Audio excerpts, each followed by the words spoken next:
Good afternoon, y'all. I'm sorry I'm late. I obviously was supposed to be on here a while back, but I got tied up, so wasn't able to jump on here earlier. Thank you to those of you who were on here at the time when I was supposed to start. You know I don't like being late. But I'm going to jump right into this because there's not a big analysis, or I'm not really going to go deep into describing all the details of what happened in the episode. This is more of a reaction. Who's the bigger target? The whole episode was centered around my main man, Bruce, and Jake from Boston. Jake from Boston. So it seems like every week for the last 2 to 3 weeks, that's the people who they've been talking about every single time. It's like if Bruce is available, Bruce is plan A. If Bruce is not available, Jake is a potential plan B. And Jake has just been dodging bullets. So this week, Emily finally won a challenge. She was shaking when she won. And she won the challenge where you get to go to the sanctuary. And you get to eat there, you get to sleep there, you get to read your letters from home. And similarly to last year, because I remember the person who won last year selected 3 ladies to go. And Emily said, let's make this ladies' night. And she said she selected the 3 ladies. Bruce was doing some weird, interesting things in this episode, as he has been for the whole season, but they have been becoming more pronounced. And one of them was to be like, oh, I got nervous um about his power potentially getting taken away. So I gave my idol to Kelly, and Kelly has it on her way out. Yeah. So he tried to make that up. Nobody really believed that except for Jake for some reason, but everyone else thought that was a lie. And then they had the immunity challenge. He didn't win the immunity challenge. So now everybody was like, all right, ideally, we either want Bruce or Jake to go, but Jake is plan A and Bruce is plan A rather, and Jake is plan B. So I'm thinking for sure Bruce is gonna use his immunity idol. There's no way Bruce does not use that idol.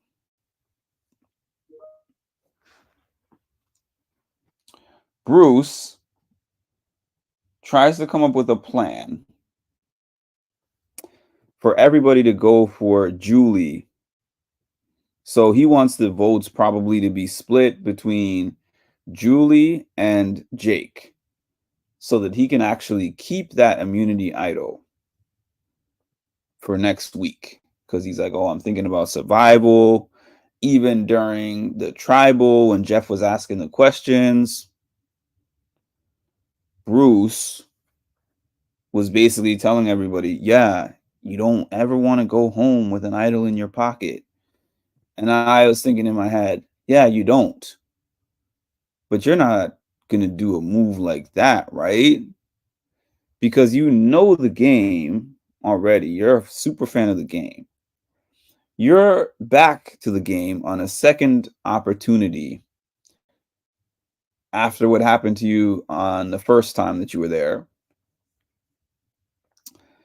You know that you're always going to be the bigger target, even though Jake thinks he's the bigger target. You are always going to be the bigger target. Always. as the person who has come back, as the person who found the immunity idol, as the person who previously won back to back individual safety, as a person who is just very strong and very confident and very arrogant this season. I I didn't see that much of that arrogance last season as what I saw this season, although he was only there for less than a day. Emily one upped him based on intel that I believe Emily was the primary person who was feeding Bruce that intel. He thought that he could still be safe if he held on to that idol. And what we had here, he was the only one who voted for Julie to go home. He was the only one. So we had 4 votes for him to go home. We had 1 sole vote for Julie, which he was the only one who did that. And the rest of the votes were for Jake. 4-1-3. Now, I think it might have been hard for Bruce to win anyways, but we see that he's a comp beast. So it's possible he could have won his way to the end because they're not too far from the end. So I was extremely, extremely, extremely disappointed with the way how he chose to go out by making a massive miscalculation. And I guess you could say that it's not necessarily massive because he only got out by 1 vote, but I don't think that I think that he thought it wouldn't be close. I actually think that he did not believe that the voting was going to be close. I think that he thought that he had put in enough work and had people believe in what he was selling so much that it was going to be something like 4 votes for Julie, maybe like 3 votes for Jake and 1 vote for him. But pride comes before a fall. I still like Bruce.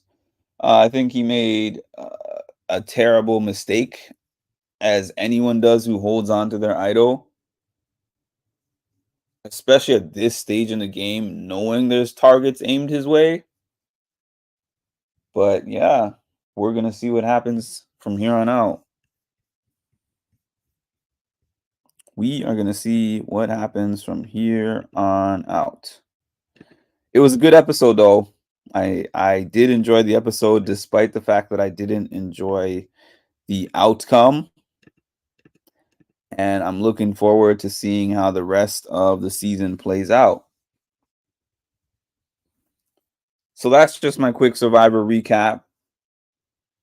Now that they have Bruce out of the game, I guess we're really going to see who's playing the game from here on out, because there's no more easy targets. There's no more easy targets. And let's be honest, Jake is not a target because of his threat level. Jake is a target because they've already targeted him before multiple times. So he's just the least blood on your hands target. But he is definitely nobody's biggest target.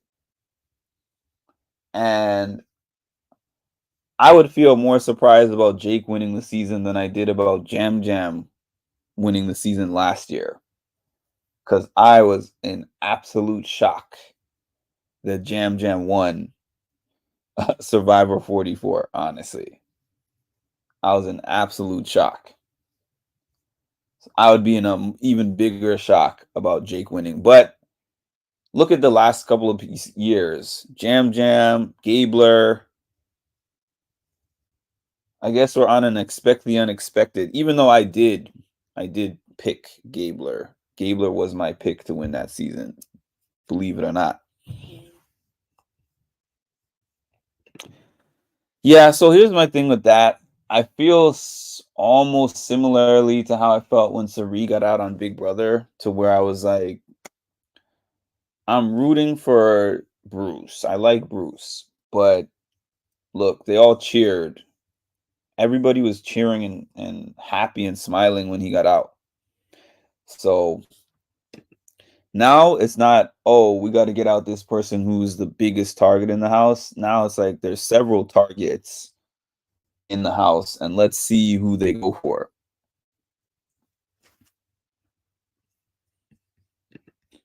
Let's see who they go for from here.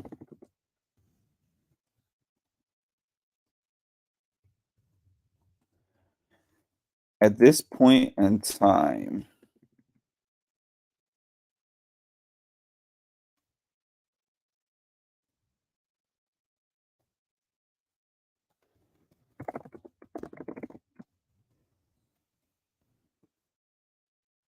sorry about that. I'm just looking something up. I'm Team Emily right now. Well, she definitely went up to the guy.